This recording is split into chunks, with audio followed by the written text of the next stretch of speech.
the good thing is, girls, is that when it comes to selling, sorry, Jamie, but girls are better than boys. Okay. So, and the reason that for the majority, I'm making a massive sweeping statement, but it has been proven that females are better suited to selling because they are closer to their emotions. Okay, so we buy emotionally, and that's the main reason why women are better at selling naturally. Okay, so what should we focus on? This is what I want to cover today. What do we want to focus on? How can you understand what emotions your people want to buy and what's your process? So I want to spend time today. Obviously, you will have, or some of you will have, and some of you will have no process. That is totally fine. It's almost easier not having anything and then knowing where to start. So I want you to think about any current process that you have at the minute and how that's working for you. Of course, you'll have automated processes. So online, there will be a funnel of sorts that you are, automating as much as you can to try and generate leads and then convert those leads. But today I want to concentrate on less automation. So what do you do to sell your business and you online, but making it more personal? So it's not just an email or a blog that people have seen a million times. So the main reason that people hate sales and get winsy about it is for this guy here. Okay, so when you mention the word sales, automatically in people's brain we think of Swiss Tony, okay? And we think of dodgy car salesperson. They're going to try and do me out of money. They're only caring about their commission. And so you go into panic mode. And this is why when someone says to you, well, sell your business to me, tell me what you do. This is why most people go, but I don't want to be that salesperson. I don't want to be that Swiss Tony. Damn right you don't. Yeah. We don't want to be anything like that, but that is why we've got the connection of sales as a negative or a fearful type of situation. So I want to eliminate that a bit today and open your mind, so that we move away from Swiss Tony and those links and connotations. What I would say, at all costs within your business, remove the word sales. When you are speaking, it is business development, it is new business, it is opportunities, it is never sales. So we really want to make sure that on your business cards, or any any literature and any marketing, we want to avoid the word sales, because as soon as you put that in there, all your customers do what you do and think of Swiss Tony, right? So let's get rid of that completely. And what we really want to focus on is avoiding this kind of behavior. So Swiss Tony is known as a chancer, not helpful, inappropriate language, no emotional benefits, I'll do you a deal. And that requires zero skill whatsoever. So we, of course, don't want to do anything like that. However, the opposite of that, I don't want either. So the opposite of that is almost like an order taker. So they are almost too helpful. Yeah. So, oh yeah, well, you could do this. Well, why don't you try it for free and see if you like it? I tell you what, I'll send you my content. Oh, don't worry about paying me this time. It's totally fine. No, it's fine. It's fine. I'm just starting out. I'm really pleased that you like what I'm doing. So you're almost too helpful. And then the person's going, well, this has got no value to me. The non-commercial brain comes in. You talk about price immediately, no process, not really a plan, and again, quite a low skill set. So this is the category that quite a lot of people fall into. They fall into it because they don't have a true, they're thinking about, they don't want to come across as Swiss Tony. By the way, you'll never come across as Swiss Tony, but they're also thinking, am I worth it? Is my business worth it?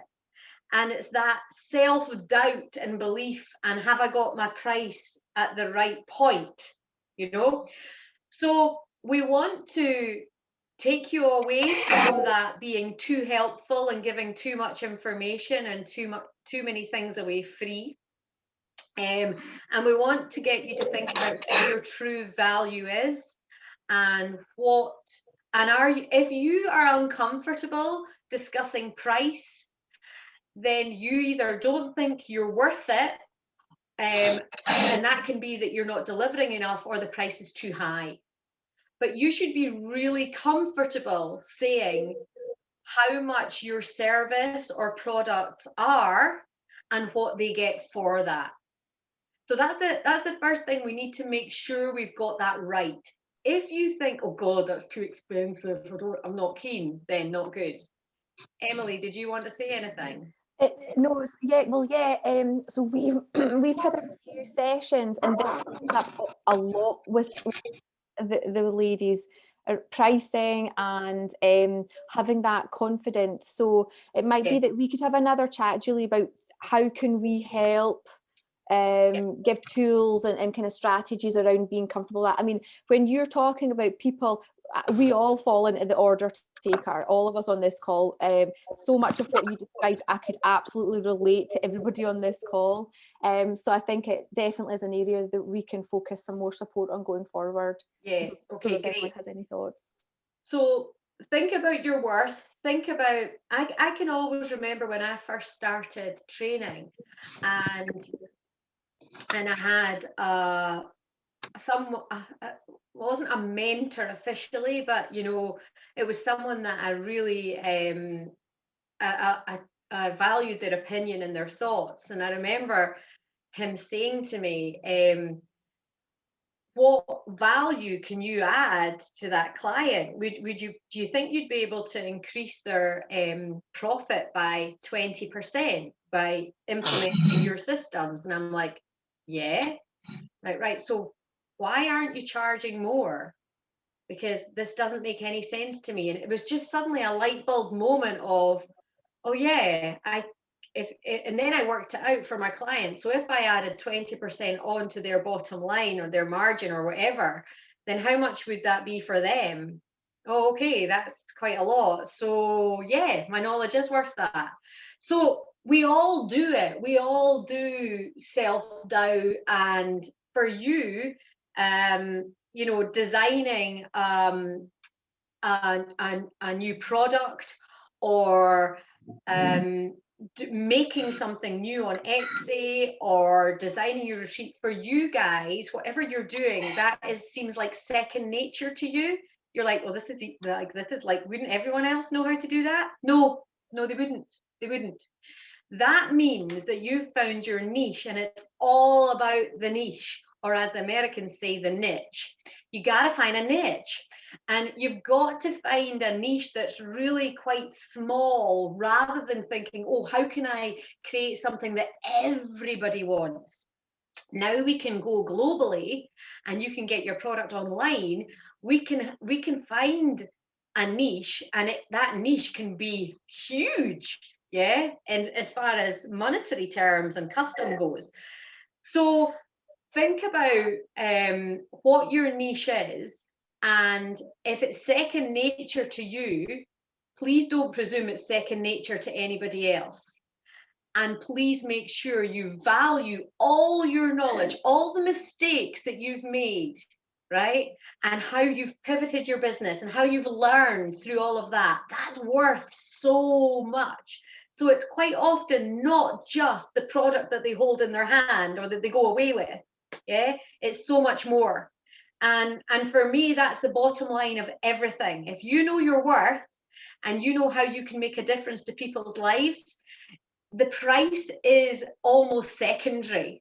If they feel that they have a need that you can fill, they will pay it. it doesn't matter. If you think about, and I want you to think about weight loss programs, okay? And this is particularly pertinent for women. So if someone said to you, okay, I can guarantee you that you will lose a stone in a month. If you just say what I do, you will lose a stone in a month. Now, it is going to be more expensive than other products, but I can guarantee you will lose a stone if you follow what I do, and it will cost you £200 a month.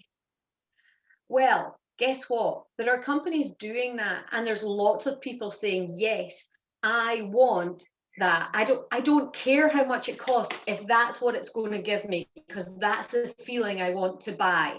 So it depends on what priority they put on your product.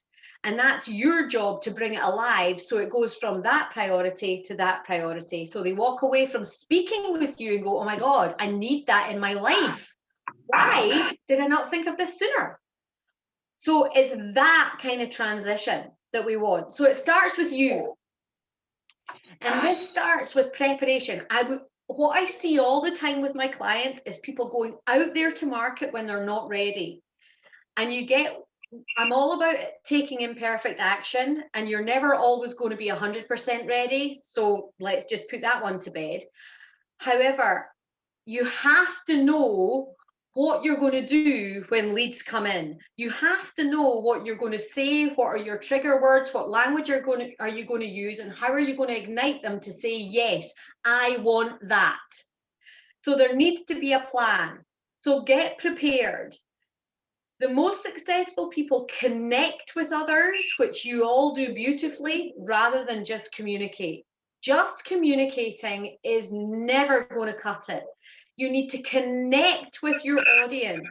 And whether that is online and virtually, or when we eventually get to see people face to face, that connection needs to be magical. That's when the magic happens. When you are moving outside your comfort zone and you've got the ability to connect and resonate with somebody and look at them as a person that you want to help rather than a potential sale, because you can tell that a mile off. I want you to think about how quickly and how well you build rapport, because how quickly you can build rapport has a direct link to how quickly you can engage people and increase your sales. If you're not very good at building rapport, if you're not very good at small talk, get good at it. Okay? Get good at it. You have to be good. You are your business right now. And before you start scaling and having a team, etc., it's all about you. And people will buy into you. The fact that you have something to sell that might be quite good as well is almost secondary, but they want to be part of what you're doing. And that's where I need your headspace to be. It's all about you. So do you have the ability to empathize with a range of different people? So can you understand how they feel? Can you quickly align yourself with who you're speaking to? Do you sell benefits and emotions, or do you talk about the product and the features of all that? You know, because it's all about the benefits and emotions. And of course, you're going to be wildly passionate about your product or your service because it's yours, it's your baby. And that's what comes across when you all introduced yourself. You're passionate about what you do and your growth. And that, my friends, will sell every single time. Your passion. You're a specialist in your field, and being a specialist in your field gives you confidence. And that's what I want to build on. Competence equals confidence. So if you're not confident in an area, go and get more competent in it. So if sales isn't your area and you're thinking, oh, I don't like it, then we have to get more competent in it. And that's why you're here. You're trying to learn more to give you more confidence. That's the key. If you're not confident about what you're doing, then nobody's going to buy into you, because they're like, well, if they're not like that sold on it, I'm not going to do it. You know, why would they part with their money to do that if you're kind of sitting on the fence going, well, yeah, I think it would be okay. I think you might quite like it. It's like, no, you know what you can offer. Do you know what? You're going to love it. You're going to love it because I know the service that I provide. So you've got that control where you're a small business and you can guarantee that level of service. If you think about what people are craving right now, post-COVID, during COVID, it's community. It's a sense of community and it's personalization. So you can all offer that personal, very personal service. They don't want to be part of a gigantic company. They want someone who remembers their name, who remembers that they have a cat and they're struggling with juggling whatever. They want that, and they want a relationship. All things being equal, people want to do business with their friends, right? So think about that. All things being equal, people want to do business with their friends.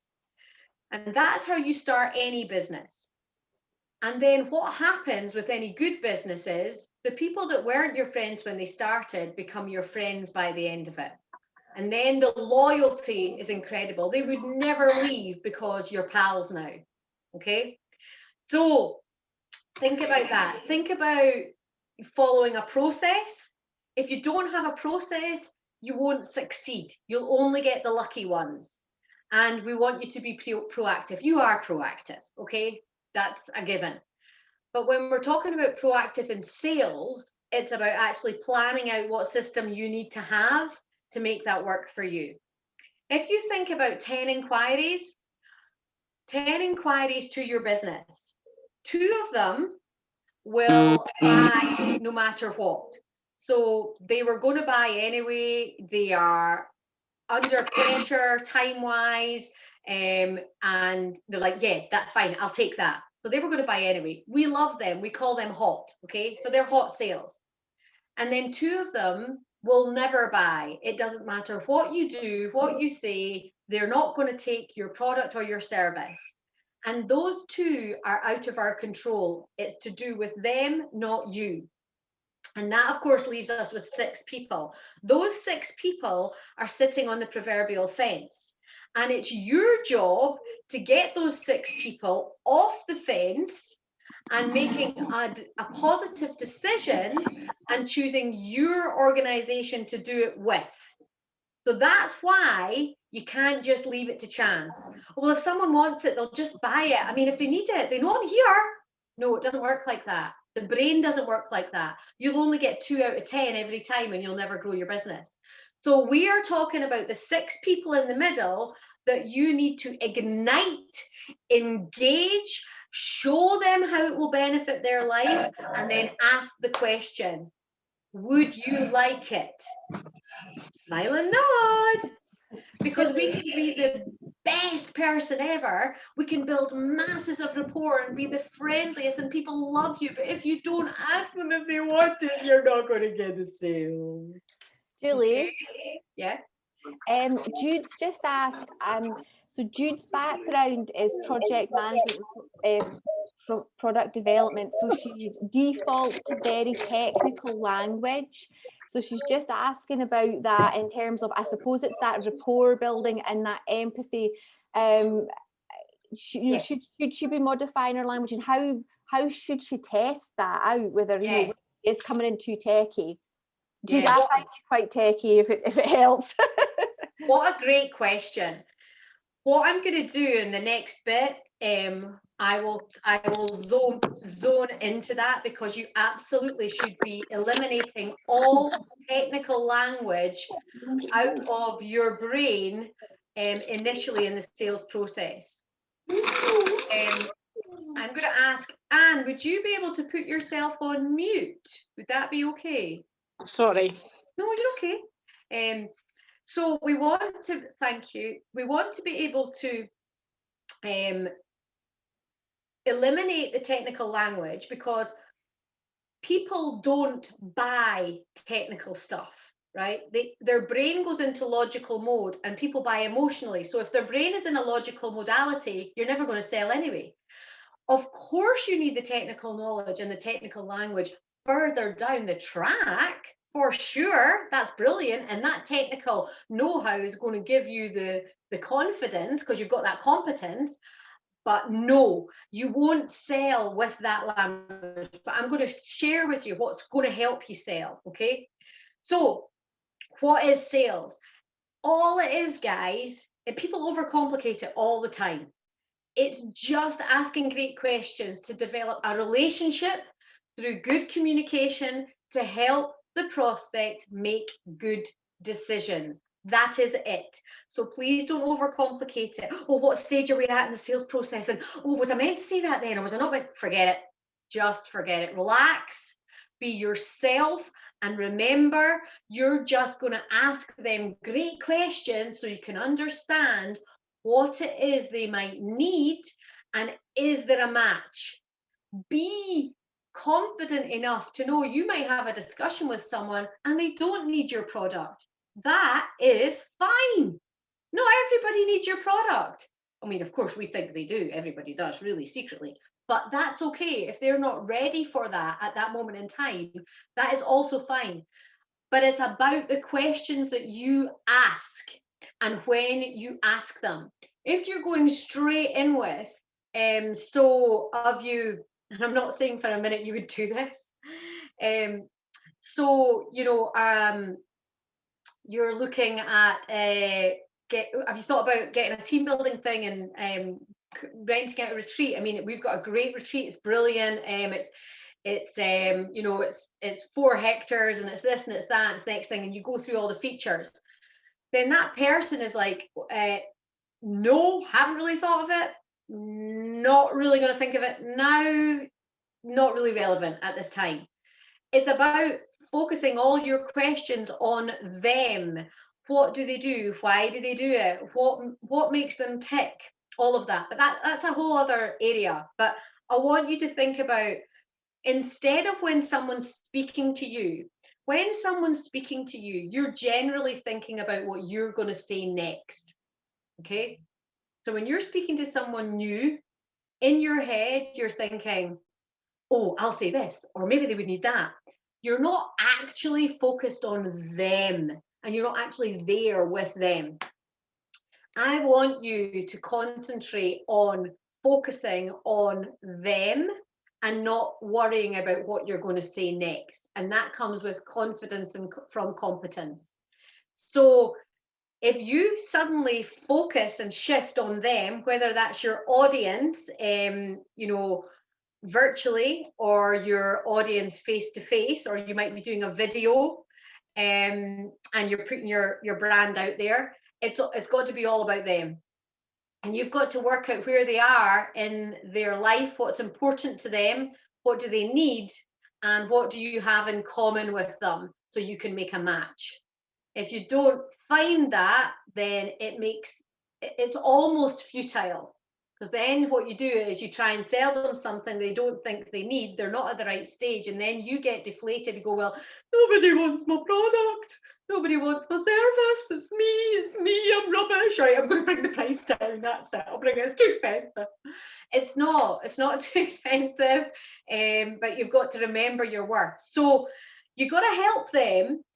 And remember, you've got something amazing. If more people had what you do, would they be happier? Would they have more fun?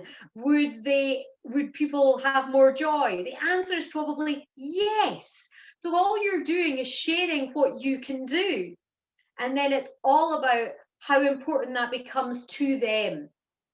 Now, you'll have seen this a million times, girls. But it's really about, with sales, it's about getting you out of that comfort zone. Now, if you look at that yellow circle, that is your potential. So most people operate below their potential. And then we have 2% of people that work to their potential. And this is generally in life. 2% of people work to their full potential. So most people stay in their comfort zone and slag everyone else off for getting out their comfort zone. And they say, that's not going to work. What, during COVID? You having a laugh? So you will hear this from people. You will hear this from mostly your family and friends that go, right, oh, that sounds good. And you're like, oh my God, they think I'm mad. That you will always have these naysayers, okay? They should drive and propel you rather than do anything else. Look at their life and they will be happy staying in their comfort zone, and it's safer. And it's safer if you're in your comfort zone too, because then you're not exposing anything to do with them. So there's a whole reason why we have naysayers.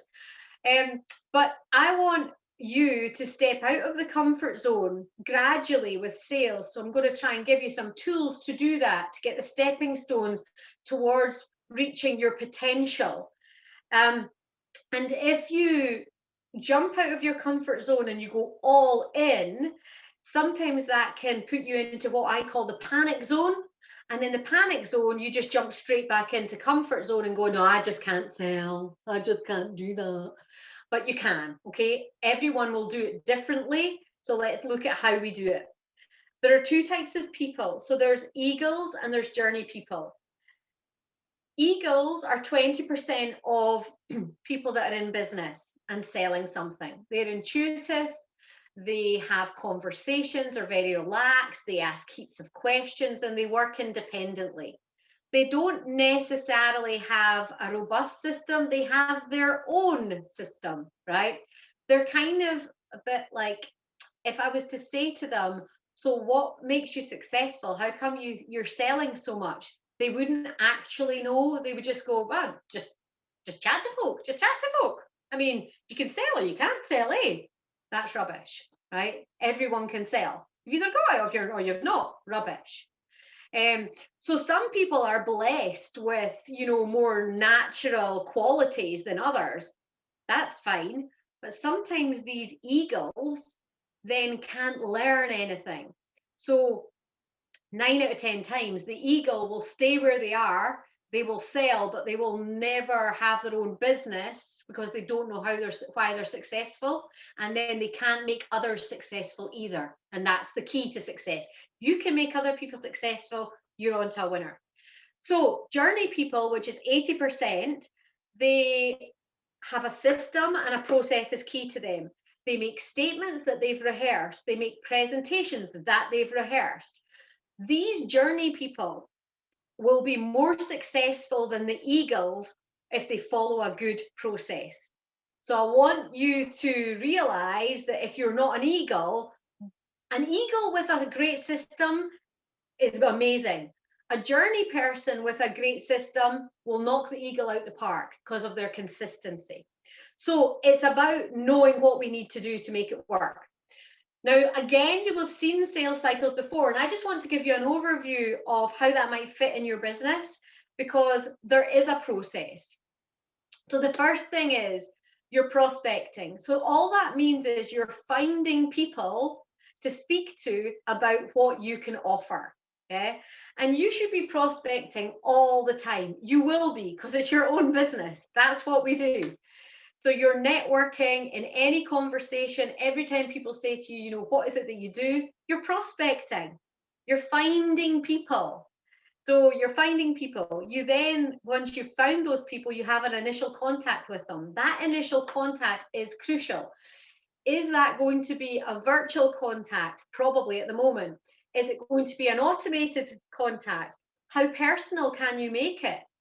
Is it going to be a one-to-many contact or a one-to-one contact? But whatever that is, it needs to be amazing. I need you to focus everything on the front end of the sale. So how good are you at making them feel comfortable, that asking a brilliant question, empathizing, listening, really bloody listening, yeah? Not just nodding and thinking about what you're going to say next. You then have the ability to qualify that person. So when I say qualify, it's like, are they in the market for what you've got? Yeah.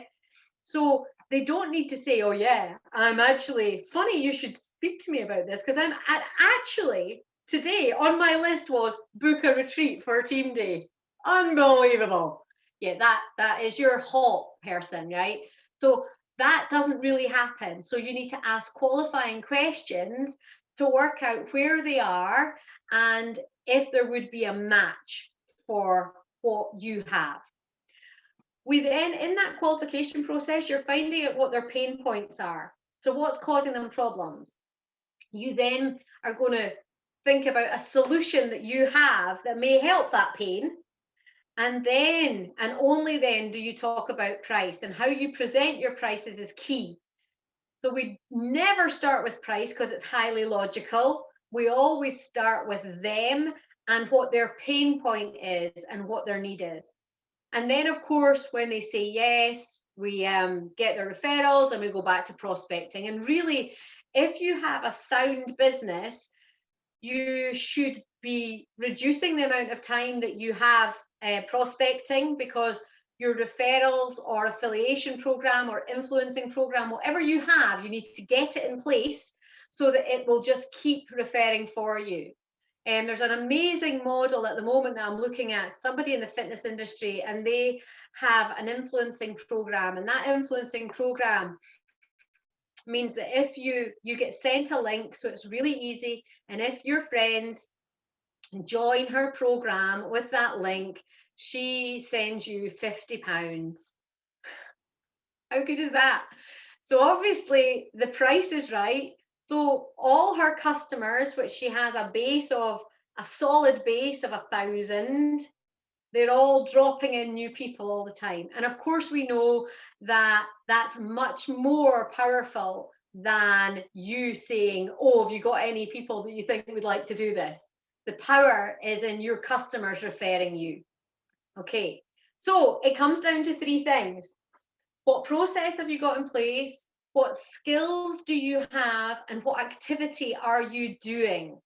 So it is no good saying there are no sales, but you're not ever picking up the phone or getting yourself to networking events or managing how you're going to get this activity going so you can apply your skills through the process. That's not going to work. So think about the 3 areas for you and mark them out of 10. So where are you process-wise? Where are you skills-wise? And where are you activity-wise? So actual activity. If you've got a high skill set, you don't have to do as much activity. If you are weaker in one area of the sales process, you need to do more calls to get the same result. I would much prefer you didn't burn any leads or waste any leads on getting on a call unprepared, getting in front of people unprepared, without knowing how you're going to move them from A to B.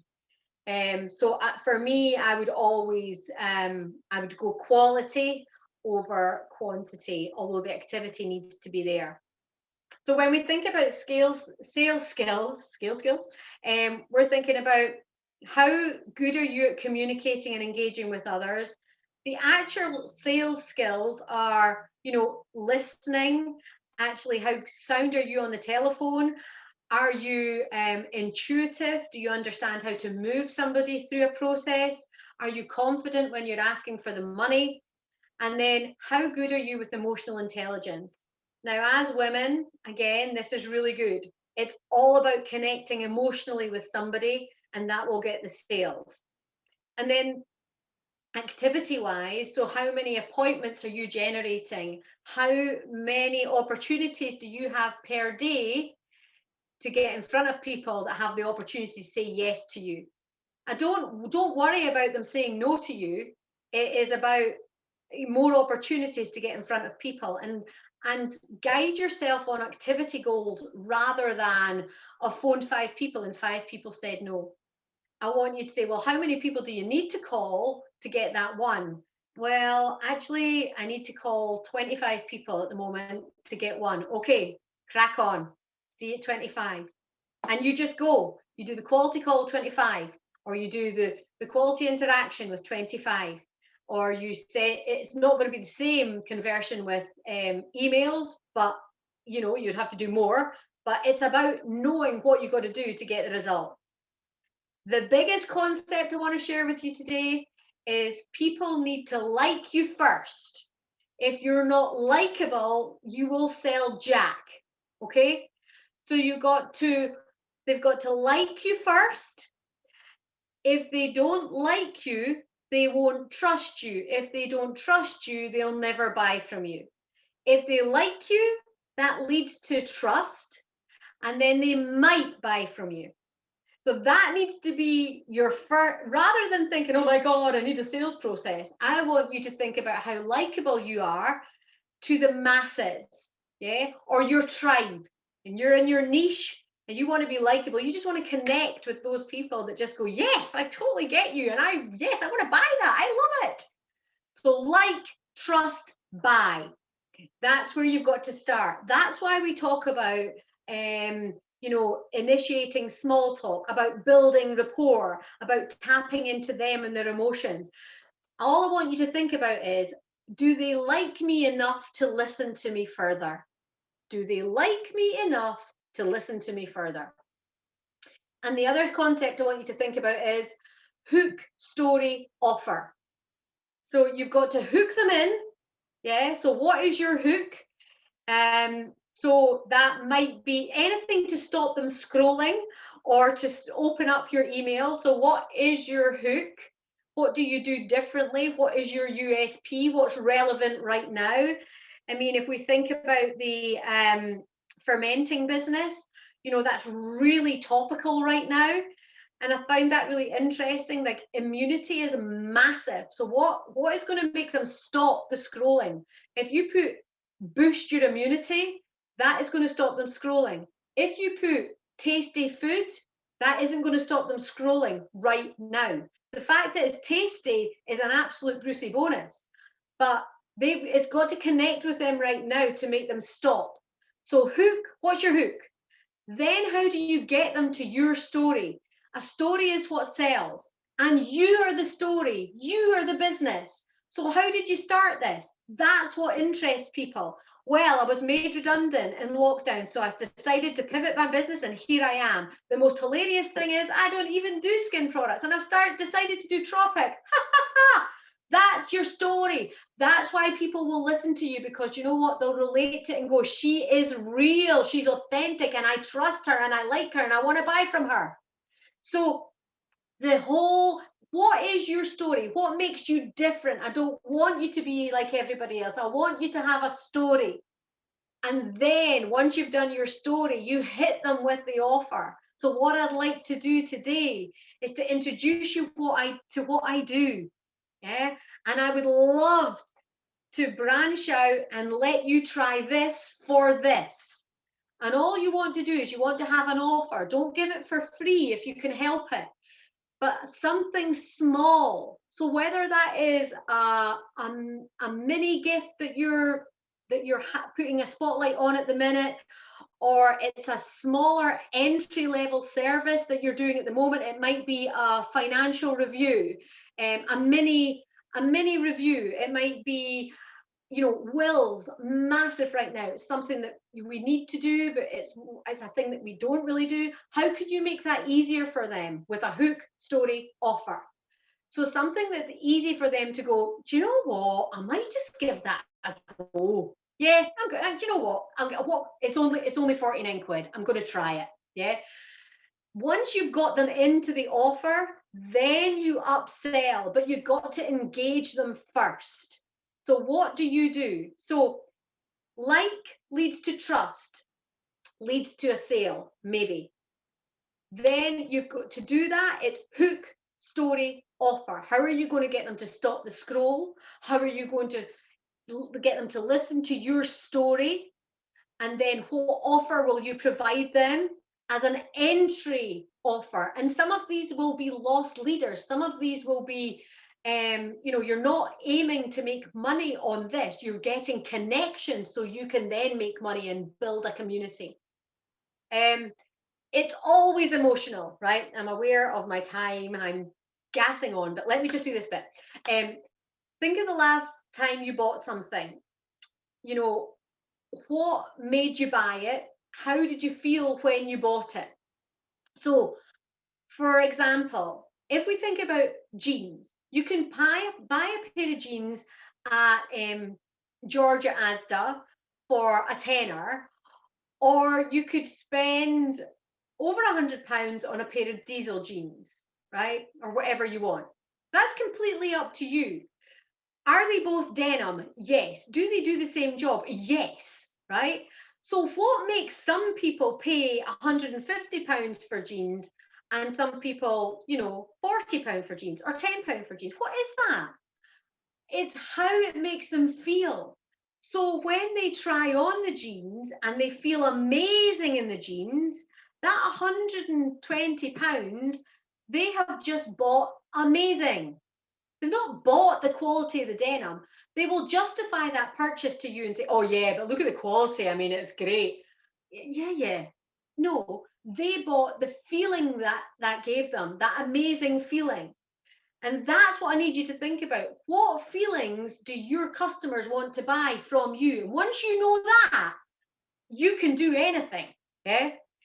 When we buy something for somebody else, yeah, have you ever bought something for someone's birthday and it's been such a good present, you're almost so excited, you're like that, oh, I can't wait for you to open my present, you're gonna love it, oh my god, it's rose gold, go just open it, open it, you're gonna love it. Now who is that about? That's not about the birthday girl or boy. That's about you going, see, I got you a great gift. I'm such a brilliant friend. That's about you feeling good about that. This is what we do, and it's impossible for your brain to buy anything logically. So every single person buys emotionally, right? And they justify it logically. So I would say, oh, I love that house. I wonder if we can afford it, right? So love is the emotion, affordability is logic. I would never say, I wonder if I can afford that house. I love it. You just wouldn't do that. So your brain goes emotion first. Now you've got two cortexes of the brain, emotion and logic. And women stay in emotion longer than men. We can go to logic, but we stay longer in emotion. Men stay longer in logic, and you need to ask them amazing questions to chuck them out of logic and into emotion, because they won't buy if they're in a logic frame of mind. So think about emotions and how you want to trigger them. All buying decisions are made on the emotion, the logic and rationale will already have been researched. So if they're looking at your product, they'll have gone online. You know, the customer now can do so much on their own. So they'll have a rough idea of price, they'll look at the quality, they'll look at features, reliability, warranty. They then might choose to pursue you a little bit further. And then that's going to go down to how the look and feel, how it makes them feel, the brand, does it fit with them, colors, safety, that kind of stuff. So think about your brand, how you present that, and think about how emotionally you're driving your customer to say, yes, I want to know more information. When we think about cars, what is the Volkswagen Beetle driver really buying? They're really buying the hey, they look quirky, they're a bit different. They're buying that when they drive around. They want other people to recognize that, you know, they're a wee bit quirky. They're not run of the mill. Yes, I am going to put eyelashes on the lights. Yes, I will have the flower on the dashboard. When we look at a 4x4, what are they buying? You know, are they buying, look at me, I want you to know I need it because I'm outdoorsy and I live on a farm. That is, and then you've got other 4x4 drivers who don't need it practically, but want you to know that they're the highest on the road. Yeah. And they're just going to mow you over anyway. Okay. So then you've got Tesla, you know, they want people to recognize that they're forward thinking. Harley Davidson, they've just bought into a community, you know, Porsche 911, Bentley, they all mean different things. So what is it that your customers want to buy from you? Dana, your customers want to buy confidence, yeah, self-esteem, happiness. So that's what you sell them, right? And strength, immunity. Do they want to buy individuality, peace of mind, joy? What does your product give them? Does your product save them time? If you're doing financial advice, then damn tootin' it saves them time. Does it give them peace of mind? For sure. Yeah. So if you're not talking in that language when you first meet them, they're gone. Yeah, because it's a dry topic. So you want to be saying things like, it's just so good to have that peace of mind to know that your money's working for you. And that's my job to do that for you, to take away that stress. They didn't even know they were stressed about that until you said it to them. So it's about highlighting their pain. So they go, oh, damn it, I need a solution. And you are that solution. So you've got to engage with people intelligently, emotionally, and on a friendly level. Do not go down the trap of, yes, well, we're in business, so let's talk business. No, people don't like doing business like that. It's friendly business, and you're confident enough to be friendly and take someone on a journey and show them what you do. The 5 steps to engagement.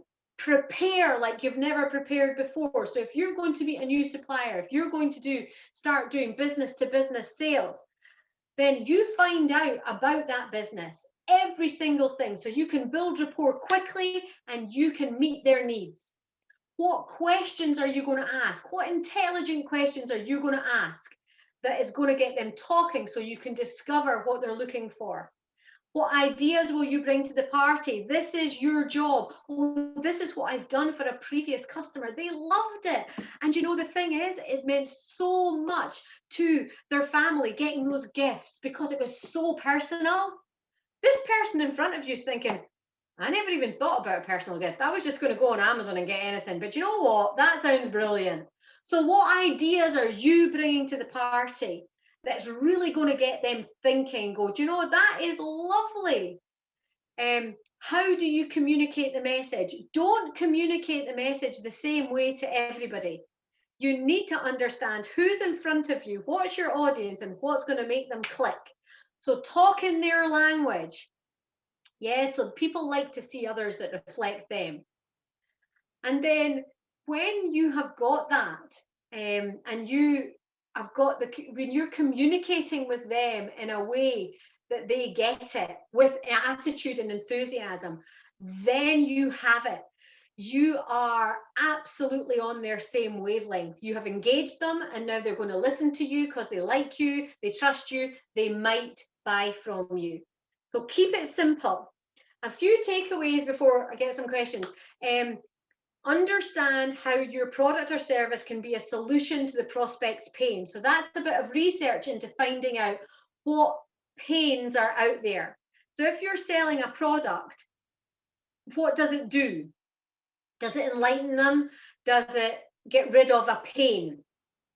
A customer's pain will only get met if the pain's bad enough. And sometimes they don't even realize they're in pain until you have a conversation with them and they go, I need to do that.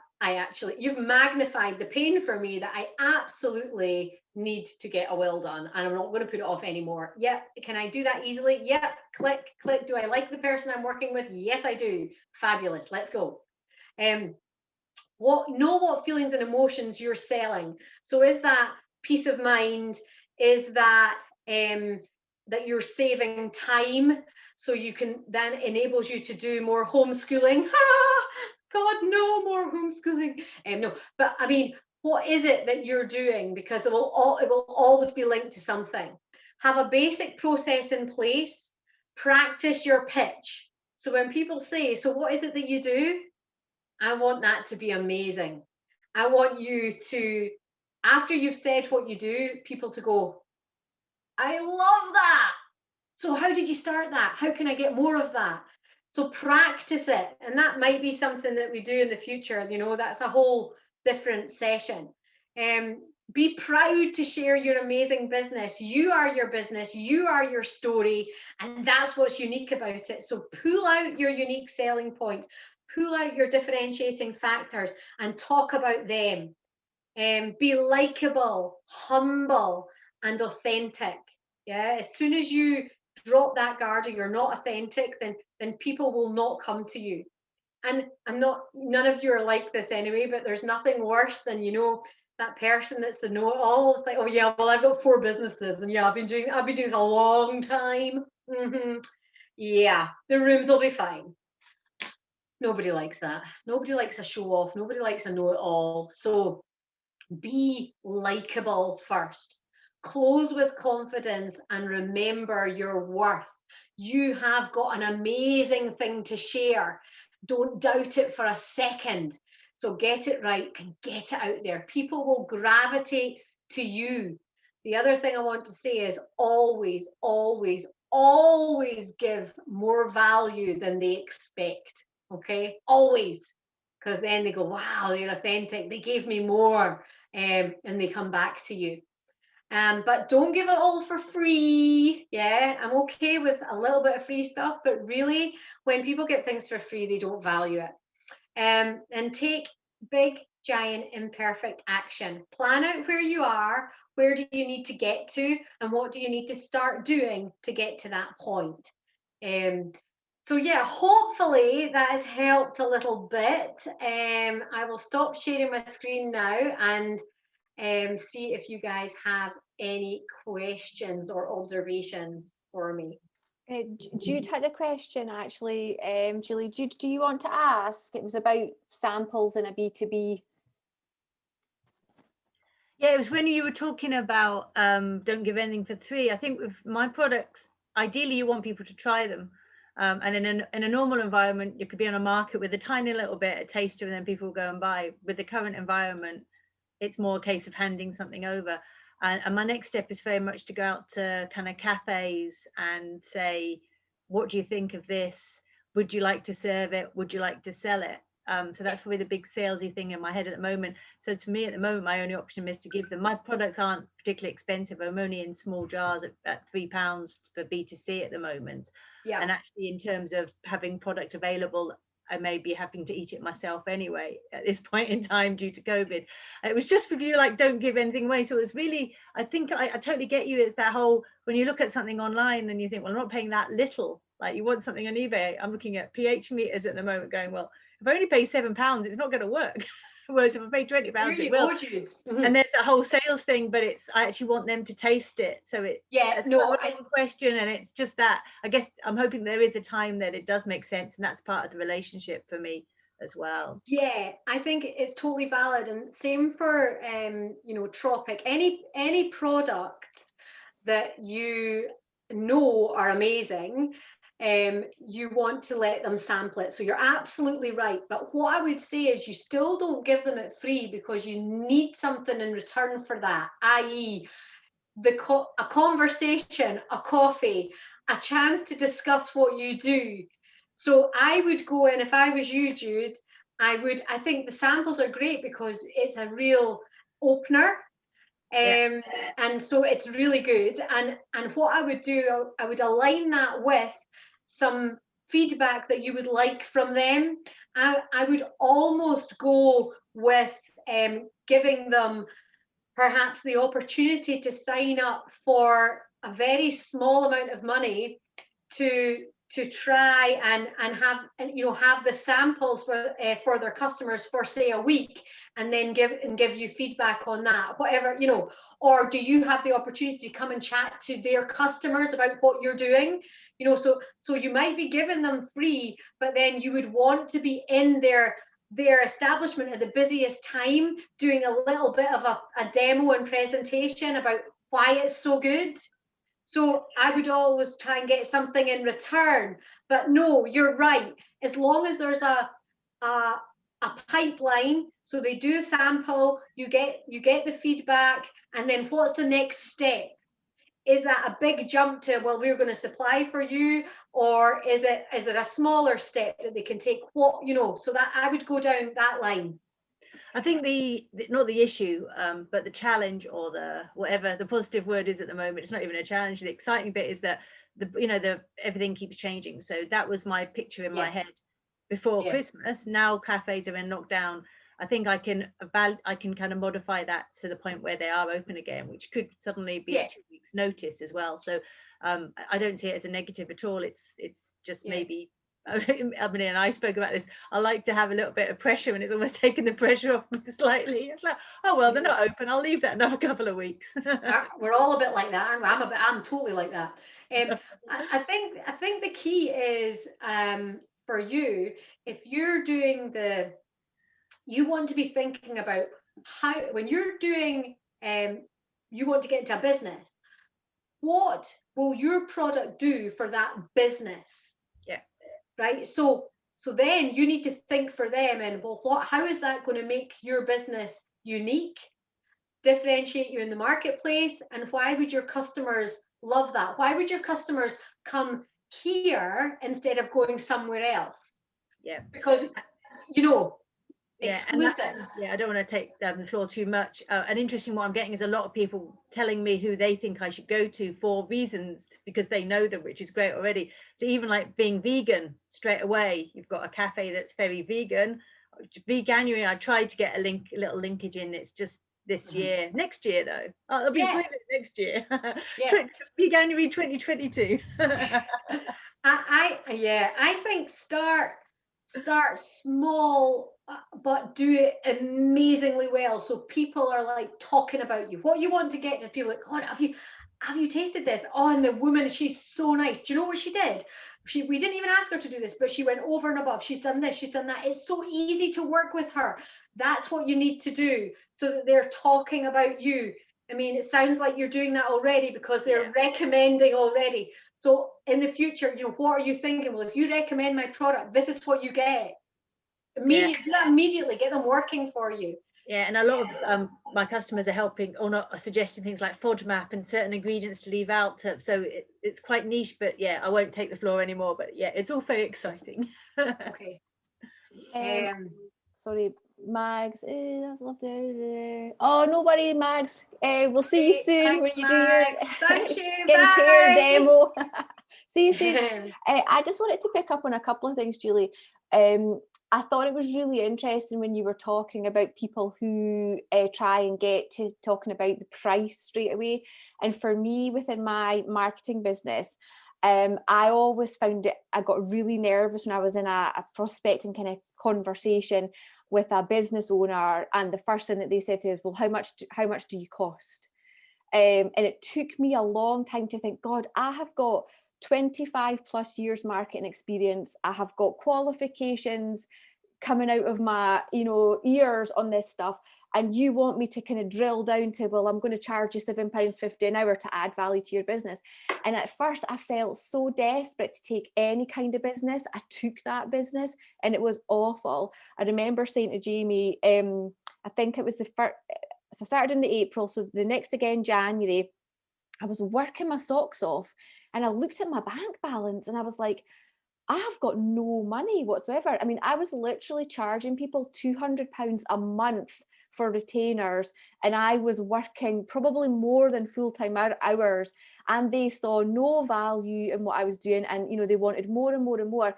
So it took me a while to get the confidence. So the next time that happened and somebody asked that kind of conversation, asked that question earlier in the conversation, straight away I just was like, I can't work with you, and I just walked away. And it was so empowering, but it really took a lot for me to get to that point. So I think there will definitely be elements of that within everybody's businesses around here on the call today. And the second thing is we've talked a lot about discounting and sales. And I think that there's a really important differentiation between giving them an offer that is on a positive trajectory to feeling like, oh my God, my sales aren't good, I'm going to have to discount and run a sale, which is just taking it on a negative. And it's just to be really mindful about when you're coming up with your offers, that they are about taking people on a relationship building journey where they will buy more frequently, more value, than them thinking, well, I can go to Anne because she's got cheap art, or I can go to Maeve because she's got cheap stationery, So just about kind of thinking about setting that up in your own head and being clear about it in your own head. And everybody on this call has talked about sales offers and pricing and discounting and stuff. So just make sure we've got them in the right place and at the right time in the right position. But I thought that was amazing. I just love your energy. You've always got so much energy, which is great. And I saw people frantically taking notes, which is brilliant. So I'm hoping that everyone has taken something from the time today. Does anybody have any kind of questions or observations for Julie before we say goodbye? So quiet. Cool. You can ask, you know, just email me through Emily, whatever you want to do, but just for me, believe in you and what you're doing. You are exceptional. You are different. That's why you're here. The moment you start doubting you, then no one wants to be part of it. So you're amazing. Believe in you, and then the rest will all come. And remember, like, trust. Okay, then they'll buy.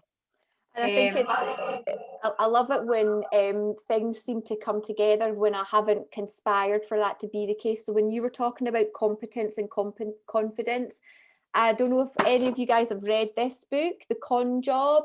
It's getting ahead for competence in a world obsessed with confidence.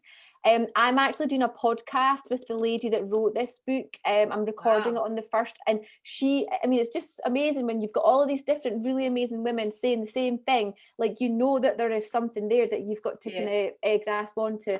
And we're hoping to develop a whole program on competence and confidence building as part of Advancing Eve. So, you know, I don't know where these sort of things come, Julie. I'd love to chat with you about that. Yeah, great. Keep a listen out for that podcast.